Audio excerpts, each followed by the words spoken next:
Hello and welcome to another Total Education lecture. My name is Bruce Pattinson. Today we're here to talk about The White Tiger by Aravind Adiga. This book is on the Navigating the Global list, and if you're watching this video, I'm pretty sure that you're studying Navigating the Globe, and I'd like to start out by thinking and taking you back to the rubric and talking about some of the things that you need to think about when you talk about navigating the global. And I'm going to move specifically into this text. I'm going to quote to you something from this book, Sapiens, A Brief History of Humankind by Harari, and it's very important that you think about how different theories and different ways of thinking about the world and the different philosophies that have arisen. And I think The White Tiger deals very specifically with the rise of entrepreneurship in the third world, in the developing world, and the way that the changes are moving so rapidly and communication has developed. And I think Harari, in this text where he talks about how humans have developed over time, captures this society, the new global society, and he captures the essence of that very clearly. And I can highly recommend this book, and if you like the quote from this and can't get hold of the book, go and watch the other video in this series, Journey to the Stone Country, because I quote from this text in that video as well, and it's worthwhile just watching the first 2 or 3 minutes and getting that quote and applying it to this book, because you can apply that quote to this text as well. However, let's look at what he says. He says on page 231 and 232, he says the world's still politically fragmented, but increasingly we're moving towards a globalised state, globalised companies and NGOs, and to the supervision of global public opinion and the international judicial system. States are obliged to conform to global standards of financial behaviour, environmental policy and justice. Immensely powerful currents of capital, labour and information turn and shape the world, with a growing disregard for the borders and opinions of states. The global empire being forged before our eyes is not governed by any particular state or ethnic group. Much like the late Roman Empire, it is ruled by a multi-ethnic elite and is held together by a common culture and common interests. Throughout the world, more and more entrepreneurs, engineers, experts, scholars, lawyers and managers are called to join the empire. They must ponder whether to answer the imperial call or to remain loyal to their state and their people. More and more choose the empire. That quote's very, very relevant to here, because we're talking about in this a globalised world where communication is extremely important. And I think you'll find one of the key words in the rubric is how the world's changed in terms of communication and movement. For example, I'm here filming a video. I'm here in London at the moment, filming this video, and we're working towards sending it to people all around the world in hundreds of different countries via the internet. Now, 20 years ago, impossible, couldn't have done it. Now things have changed very quickly. And I think part of that quick change is relevant to The White Tiger, and very specifically what Adiga says about the changing nature of the world. And in this context, he's talking very specifically, of course, about India and entrepreneurship in India in many ways, and how that globalised culture and the vision of how the world should be has changed the way people think and the way people need to deal with the world. I think it's extremely important that we note here that the White Tiger, or Ballroom, or whatever you want to call him, has several different names throughout the text, has certainly a very particular way of thinking about the world and a very particular way of dealing with that.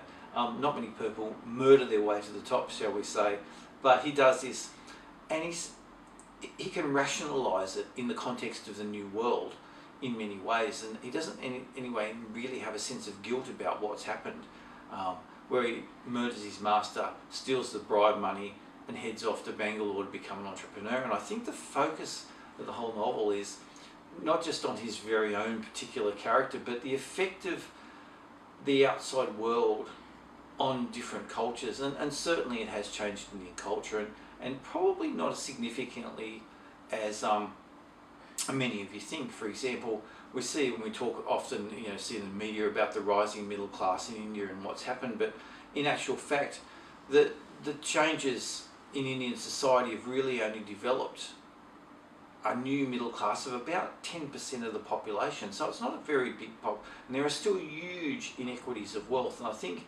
Adiga points that out very clearly, that the changing economy and the changing world hasn't affected all Indians and hasn't affected all of India, and there's still great disparities, and that's true of the world as such. If we look at a book by such as Piketty's book on capital, where he talks about the top 1%, the discrepancies in wealth between the people below that, and those sorts of issues are becoming more and more relevant as the world moves to this new globalised economy and globalised communication and globalised culture.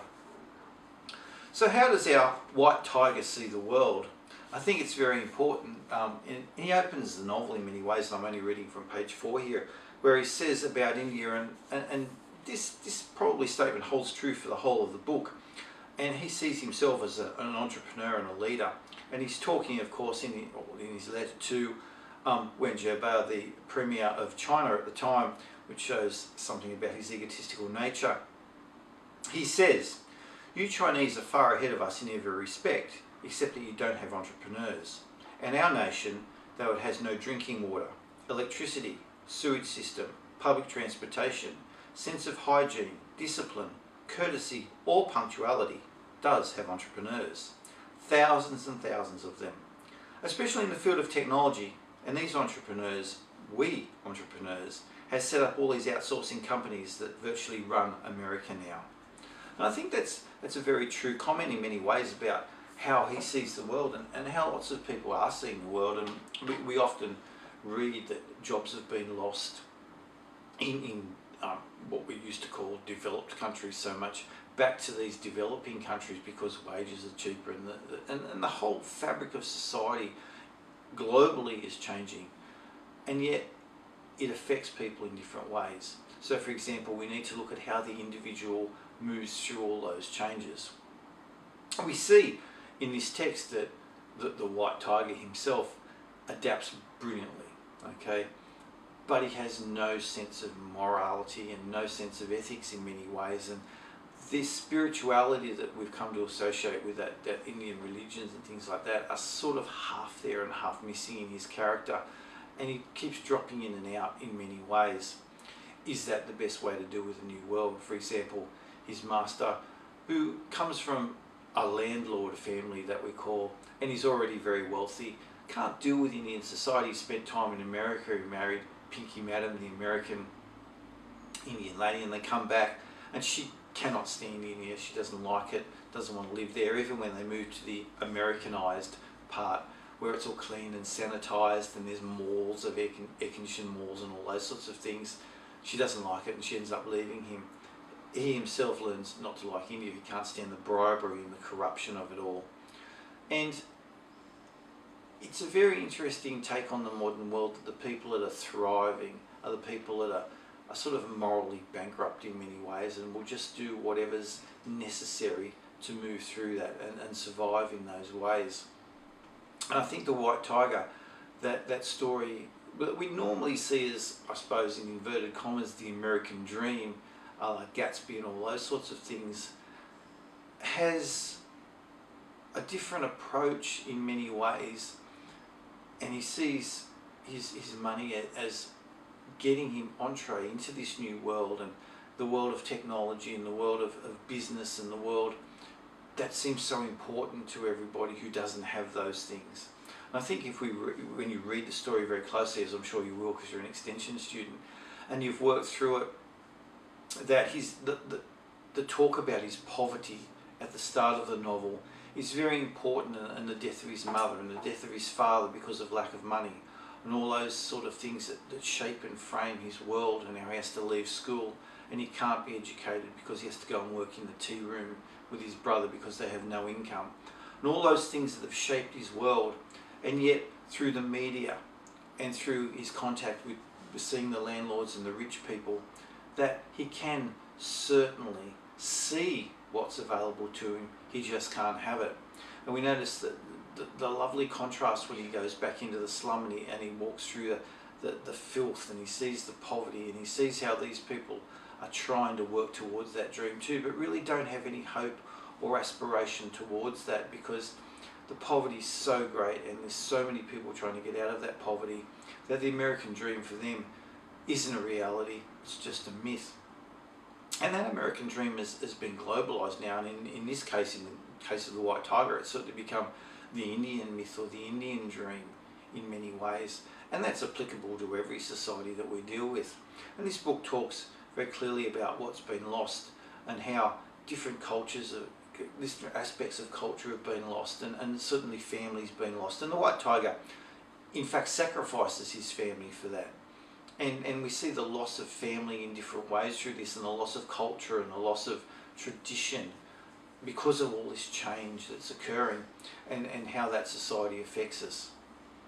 I think that's the navigating the global aspect you get out of it. If you go back and look at specifically at all these different things, focus on those aspects that I've talked about and the way things move through, you can certainly concentrate on the white tiger. And I think his approach to navigating the global says a lot about the way that Adiga sees the world at this particular time. And this book caused a lot of controversy in India when it was first published. It certainly sold very well, but it caused a lot of controversy because it talks about many of the things that Indian politicians and bureaucracy didn't like talking about: the corruption and the poverty, and how the money hasn't spread out to general society. And I think we need to look at certain individual characters from different aspects: the masters, the landlords as such, the politicians, and how people work their way to the top and find their way to the top, and very grasping and hard to get. And I think that's very important. And we can relate that back to our quote about thinking about ways that the world is changing at the start by saying, is that what the breakdown of family is? Is that what a globalised society is going to do? People have to choose between their culture, their family, and the way of life that they had to move forward in the world. Is that the way things are going? And I think Adiga is very negative about that in this text, and I think you'd like to see a more equitable culture. Depends what you think. Don't forget, go back to the rubric, read this novel again with the rubric in mind. If you have any questions, or you liked the video and you thought it was helpful, go down below, give us a click on a like, write a comment, ask a question, whatever you think. And more in particular, don't forget, if you really need any help with your studies and education, practice exams, essays, lecture notes, things like that, go to our website, totaleducationcentre.com.au, or visit us on our Facebook page. Give us a like. There are discounts and special offers always available on that page. And thank you very much for listening. I hope this helps.